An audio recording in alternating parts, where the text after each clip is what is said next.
প্ৰিয় বন্ধুসকল, উপন্যাস পাঠ অনুষ্ঠানটিলৈ আপোনালোক সকলোকে স্বাগতম জনাইছোঁ। পৰিপাৰ্বিনৰ শব্দৰ এলজলামবোৰ নৰিতলৈ বুলি ছায়াৰ দ্বিতীয়খন চিঠি আমি ইয়া মেলি লৈছোঁ। নৰিত তোমালৈ বুলি। MBAৰ চূড়ান্ত বৰ্ষৰ ছাত্ৰী আছিলোঁ নেকি মই। ভাৰ্চিটি সপ্তাহ বাৰুকৈ লাগিছিল। নৰিত তোমাক সেইদিনাই লগ পাইছিলোঁ। ইংৰাজী সাহিত্যৰ অধ্যাপক তুমি। ভাৰ্চিটি সপ্তাহৰ সাংস্কৃতিক বিভাগৰ দায়িত্বটো আছিলা আৰু আমি আছিলোঁ জাকি মাৰি উৰি ফুৰা ৰাংঢালী পখিলী সমাজৰ দায়িত্ববোধৰ বাহিৰৰ এখন জগতৰ। জিন্স কুৰ্তি পৰিহিতা আমাক তুমি সুধিছিলা, কোন ডিপাৰ্টমেণ্টৰহে তোমালোক? কালচাৰেল প্ৰগ্ৰেমত কৃষ্টিগত সাজপাৰ পিন্ধি আহিবা, এই গেট আপ নচলিব সেইদিনা। তোমাৰ চকুজুৰিলৈ চাই ৰৈছিলোঁ, তেজাল উদ্দীপ্ততাৰে তিৰবিৰ থকা চকুযোৰ। কালচাৰেল প্ৰগ্ৰেমত উপস্থিত থকাৰ একো প্লেন তেতিয়ালৈকে নাছিল যদিও তোমাৰ কথাষাৰ বাৰুকৈয়ে শিপাইছিল। লগৰ মেঘালীক ক'লোঁ, কল্পতৰুৰ পৰা আহোগৈ ব'ল। হঠাৎ কল্পতৰু? কি কিনগৈ? মেঘালী আচৰিত। কাপোৰ এযোৰ চাই আহোঁ ব'ল। মনত আছেনে নৰি, সেই সাংস্কৃতিক সন্ধিয়া নিয়ন লাইটৰ মাজত হালধীয়া কাপোৰযোৰেৰে মই তৰা হৈ ৰৈ থাকোঁতে তুমি মোলৈ চাই ৰৈছিলা? সেই মুহূৰ্তটো, বুকুৰে সৰকি যোৱা সেই মুহূৰ্তটো মোৰ 3 বছৰীয়া এলবামৰ প্ৰথম ছবি। আজি আকৌ লুটিয়াই চাইছোঁ এবাৰ। তোমাৰ বাৰু মনত আছেনে নৰি? আকৌ এটা উজাগৰি ৰাতি, যোৱা ৰাতি, বৰষুণৰ ৰাতি। তোমাৰ চকুত হয়তো হেঁপাহৰ টোপনি। অভিমানৰ সেই নিশাটিত তুমি মোৰ ওচৰৰ পৰা আঁতৰি অহাৰ পাছত মই নিজকে চম্ভালিব নোৱাৰাৰ সময়তে তোমাৰ নাম্বাৰটো ডায়েল কৰিছিলোঁ। নাজানা চাগৈ তুমি। পাছদিনাও মই তোমাৰ ডিপাৰ্টমেণ্টৰ সন্মুখত গাড়ীখন ৰখাই বহুত দেৰি ৰৈ আছিলোঁ, জানোচা তোমাক দেখা পাওঁ। এই যেন তুমি ওলাই আহি ক'বা, ছায়া আগবাঢ়া, মই গাড়ীখন ঘৰত থৈ আহোঁ বুলি। অভিমানৰ আউল ভাঙিলাই যেনিবা এবাৰ, তাতেনো কি ক্ষতি হ'লহেঁতেন তোমাৰ? মই যে তোমাৰ অভিমান ভাঙিবলৈ কিমানবাৰ দৌৰি দৌৰি তোমাৰ ওচৰ পাইছিলোঁগৈ, মনত নাই তোমাৰ? কাক যে সুধোঁ তোমাৰ খবৰ? ৰ'দে আনে তোমাৰ মাইগ্ৰেনৰ খবৰ, বৰষুণে আনে তোমাৰ নিহালি উমৰ খবৰ। কি কৰোঁ মই? সকলো জানি শুনিয়েতো তৰোৱালৰ ওপৰেদি বাট বুলিছিলোঁ। সেই হাতৰ বাটত, যিখন হাতত বৰ সস্তাত বিক্ৰী হৈ গৈছিল মোৰ হৃদয়খন।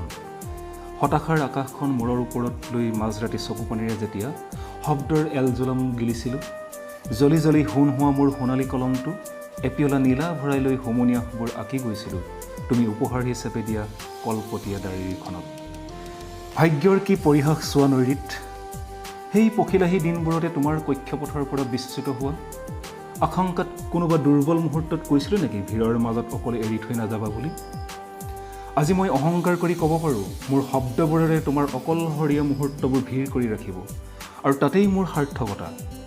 মৌনতাৰ কোলাহল সহিব নোৱাৰি তুমি আকৌ সেই নাহৰ জোপালৈ বাট বুলিবা, তাতেই মোৰ সাৰ্থকতা, জানানে তুমি?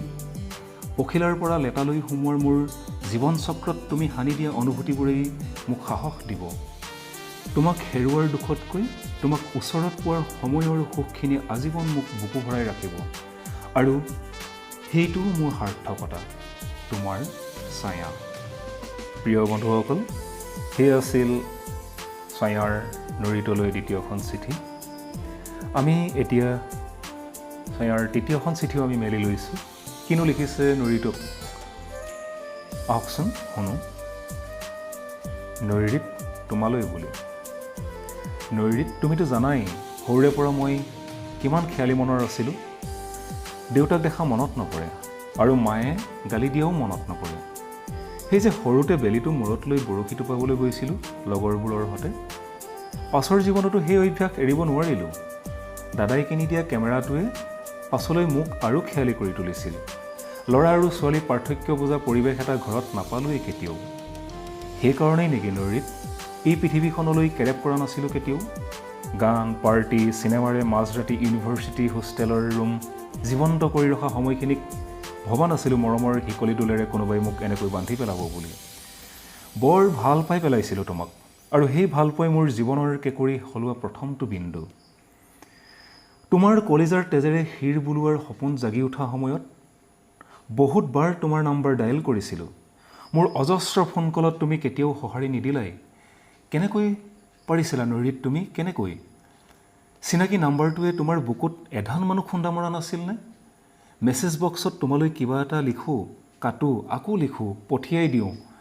বাৰ্তাবোৰ চকুপানী হৈ মোলৈকে ঘূৰি আহে। তুমি ইমান নিৰুত্তৰ, ইমান নিমাত, নিৰূপায়। তেনে এক সময়তে মোৰ খেয়ালি মন মগজুলৈ এজুলুকা তেজ কঢ়িয়াই আনিছিল। কি কৰিছিলোঁ জানানে মই? তুমি এৰি থৈ যোৱা প্ৰথমটো বহাগ, নৱবৰ্ষ, বৃহস্পতিবাৰ, মোৰ জীৱনৰ কেঁকৰি সলোৱাটো আন এটা বিন্দু। আমাৰ সেই চিনাকি আপোন বাটটোৰে সোমাই মন্দিৰত বহি ৰৈছিলোঁ বহুত পৰ। বহাগৰ প্ৰথম বৰষুণ জাকৰ নুপুৰত সোমাই থকা নৈ শব্দৰ সমদল। মই কান্দিছিলোঁ নেকি? পূজাৰীজনে মোক লক্ষ্য কৰি আছিল। সুধিলে, কি হ'ল আই? মই সেন্দুৰ পিন্ধিব বিচাৰোঁ। মই কৈছিলোঁ, ঠিক আছে, আহিবা দুয়োজন। নহয়, তেওঁ নোৱাৰে আহিবলৈ। তেওঁৰ নামত মই নিজে পিন্ধিব বিচাৰিছোঁ। মই মন্দিৰক সাক্ষী কৰি, ভগৱানক সাক্ষী কৰি। পূজাৰীজনৰ চকুত বিস্ময়, লগতে মোৰ আকুলতাক উপেক্ষা কৰিব নোৱাৰাৰ অসহায়তা। সেইদিনাই জানানে নৈৰিত, সেইদিনাই মই মোৰ কপালখনত এপাহি ৰক্তজবা আঁকি লৈছিলোঁ। চূড়ান্ত বলিয়ালি আছিল, নহয়নে নৈৰিত? অপৰিণিতা যে মই, পৃথিৱীলৈ প্ৰশ্ন কিছুমান দলি মাৰি মই সিদিনাৰ পৰা সেইটো ৰূপেই গ্ৰহণ কৰি আহিছোঁ। ক'বলৈ যে কোনো নাছিল, নিয়মৰ শিকলিডাল যে ভৰিত কোনেও বান্ধি নিদিলে। ভিডিঅ' কলত দেখা পাই মায়ে এদিন সুধিছিল, মা, এইটো ফেশ্বনত মোক ভাল লাগে বুলি কৈছে চবে, তুমি বেয়া পাইছা নেকি দেখাত? মই উত্তৰ দিছিলোঁ। ফোনটো কাটি দিছিলোঁ। মই মাক ক'ব নোৱাৰিলোঁ। চিটিপনি আচাৰ্যে মনত শাসন নকৰিলেই যেতিয়া মা, মইনো কেনেকৈ শাসন কৰোঁ এই দুৰ্বল সময়ছোৱাত? আজি তোমাক লগ নোপোৱা 2 মাহ হ'ল। নিদ্ৰাহীনতাৰ 2 মাহ, দুখৰ সতে সহবাস কৰাৰ 2 মাহ, অভিমানৰ 2 মাহ, হতাশাৰ 2 মাহ। তাৰ মাজতো ফুলি আছিল খেয়ালি মনৰ এপাহি ৰক্তজবা আৰু কেইটামান প্ৰশ্নবোধক চিন। নৈৰিত, জানানে তুমি, তথাপিও মই মূৰ দুৱাই খোজ কাঢ়িবলৈ নিশিকিলোঁ। তোমাৰ মৰমেৰে বলিয়ান মোৰ শৰীৰ মন।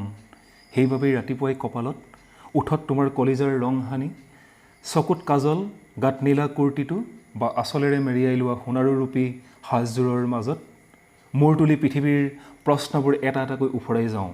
মোৰ মনোবল ক'ত সাৰি যায় জানানে? কফি হাউচৰ সেই ল'ৰাটোৰ চকুত মোৰ মনোবল একেবাৰে ভাঙি যায় নৈৰিত। বৰ অসহায় লাগে তেতিয়া। তুমি যদি এবাৰ আহি সুধিলাহেঁতেন মই কেনেকৈ আছোঁ, এবাৰ যদি আহি মোকোলাই নিলাহেঁতেন বন্ধকী হৃদয়। সাৰি যাওঁ মাজে মাজে, মুখত প্ৰসাধনৰ পলেপ লেপি, গাত তোমাৰ প্ৰিয়ৰ পোছাক পিন্ধি। বাহিৰত যিমানেই সুখী নহওঁ কিয়, মইতো ময়েই। ভিতৰখন শূন্য আকাশৰ দৰে, বালিৰ ঘৰৰ দৰে, সৰি পৰা তাজপাতৰ দৰে। উজাই অহা বুকুৰ বিষটোৱে বৰকৈ আমনি কৰিছে। প্ৰিয় পুৰুষৰ মাজত সপোনৰ ৰাজকুমাৰ বিচাৰি হাহাকাৰ কৰি উঠে বুকুখন। সেইযোৰ চকুত যে পলৰীয়া বৰ অসহ্যকৰ। তোমাৰ ছায়া। বন্ধুসকল, এয়া আছিল পৰিপাৰ্বিনৰ শব্দৰ এলজোলামবোৰ। নৈৰিতলৈ বুলি উপন্যাসখনিৰ ছায়াৰ দ্বিতীয় আৰু তৃতীয়খন চিঠি। আপোনালোকক পুনৰবাৰ কালিলৈ লগ পাম। চতুৰ্থখন ছায়াৰ চিঠি, নৈৰিতলৈনো কি লিখিছে সেই চিঠিখনত আমি তাত ভিতৰৰ চোৱাত সোমাই যাম। আপোনালোকেও আহিব, শুনিব আৰু নিশ্চয় কিবা থাকিলে কমেণ্ট বক্সত জনাবলৈ নাপাহৰিব।